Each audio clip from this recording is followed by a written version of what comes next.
Hello అండి, good evening. మా రోజక్క మళ్ళీ ఈరోజు రెండు ఛానల్ ముందుకు వచ్చేసింది. ఒకటి ఎన్టీవీ, రెండు సాక్షి టీవీ. ఇంకా వేరే ఛానల్స్ ఏమి రావు అక్క దగ్గరికి, ఇవి రెండే వస్తాయి అనమాట. ఏదో సామెత చెప్తుంది అక్క. ఏరు దాటక ముందు ఏటి మల్లన్న, ఏరు దాటిన తర్వాత బోడి మల్లన్న, అదే మా జగనన్న. ఓమే అక్క, ఏంది ఇంత మాట అనేసిన జగనన్ననే? ఎంత మాత్రం ఓడిపోయినా ఇలా మాట్లాడతాను నువ్వు అన్న చూస్తే ఏమైపోవాలా? కుళ్ళి ఆడేస్తాడు మే నీ మాటలు చూసా.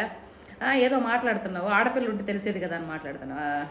అందుకే నీకు ఆడపిల్ల ఉంది కాబట్టి రేపు లక్షల కోట్లు కట్టం ఇచ్చి ఎలా పంపించాలని ఆలోచించి ఎంపీగా ఎమ్మెల్యేగా ఉన్నప్పుడు వేల కోట్లు అంతా దొబ్బేసి వెనకబెట్టేసుకున్నావు.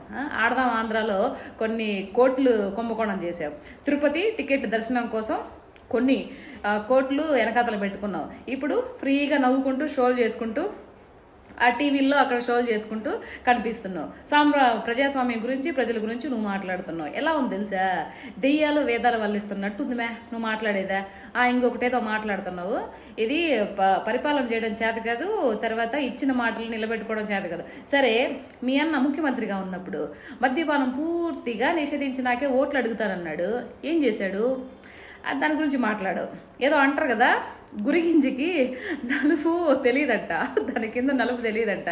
మీ అన్న కిందనో నలుపు, నీ కిందనో నలుపు. తెలుసుకోకపోతే ఎట్లా? తెలుసుకోవాలి కదా.